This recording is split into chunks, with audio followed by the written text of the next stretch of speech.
Hey guys, welcome to JoJo Cider Reviews and More. I'm JoJo. Tonight I'm going to be reviewing an American classic. This is called Keystone Light, and a Canadian classic too. 4.1% alcohol by volume, 7 IBUs, and it says August 2020, August 16, I think, 2021. To enjoy by, I assume. It says Grab a Stone.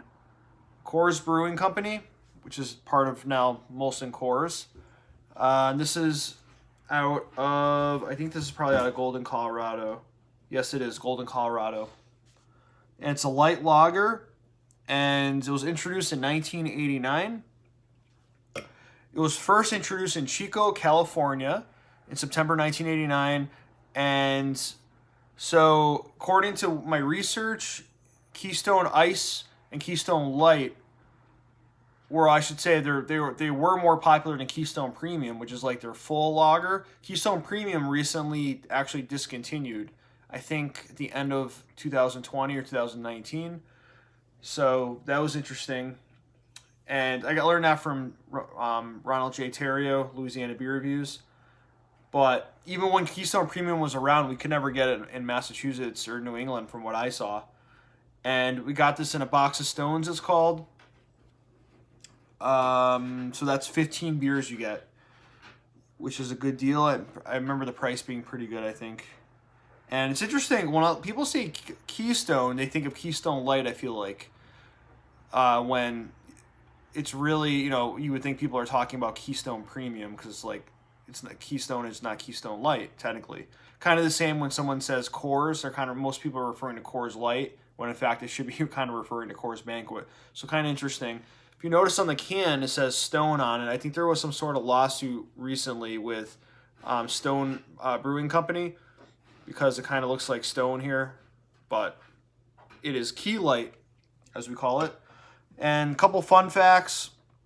It's a primary sponsor for Brad Keselowski, number 2 car in the NASCAR Cup Series. And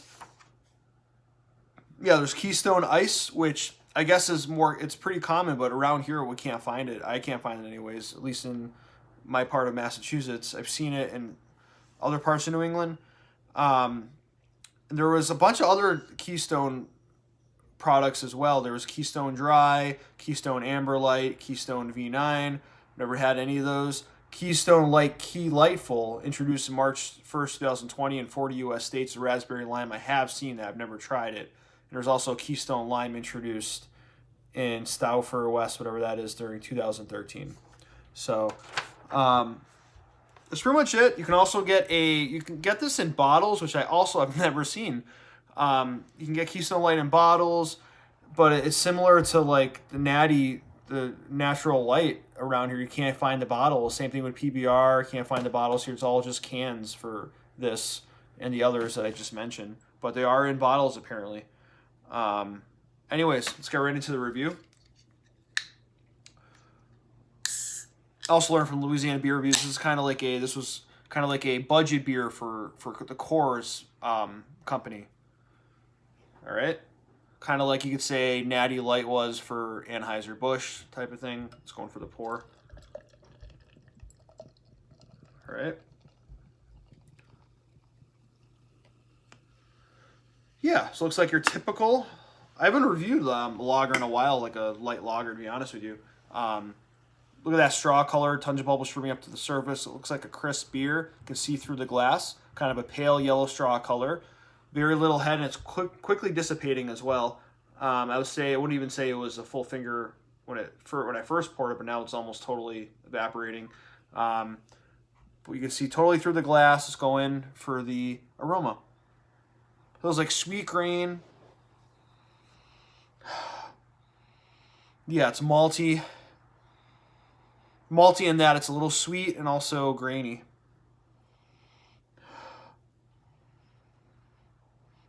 Clean water. I mean, that's about it. Maybe a tad, just a touch of hops, but I mean, looks like a good looking beer though. Good appearance.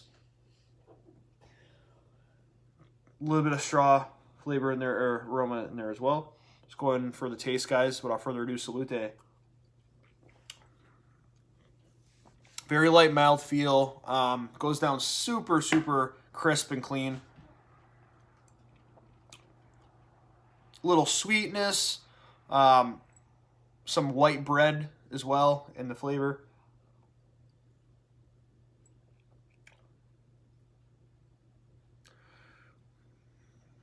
Let's see the finish.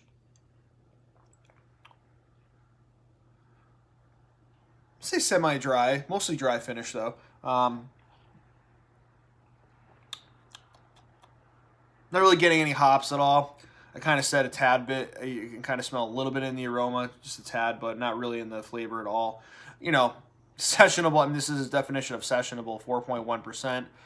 You could have this all year round, but especially it's really good in this time of year, late spring, heading into the summer. You know, it's a budget beer. Trying to save money. You can get like a 15-pack of this for, you know, not much at all. No lacing at all there. But, yeah, just refreshing beer. Very crisp, clean. Easy to drink. A little bit sweet, a little bit grainy. Malty. That's about it, guys. For a score for, you know, light lager, I mean, it's not bad at all. I mean, I want to say Miller Lite has a little bit more flavor, but it's hard to say that without a side-by-side comparison. But this is good.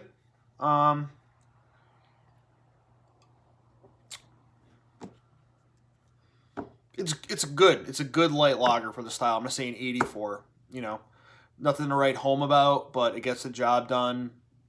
It's a light lager. This is what it's supposed to be. It's supposed to be just crushable, just easy to drink, fresh.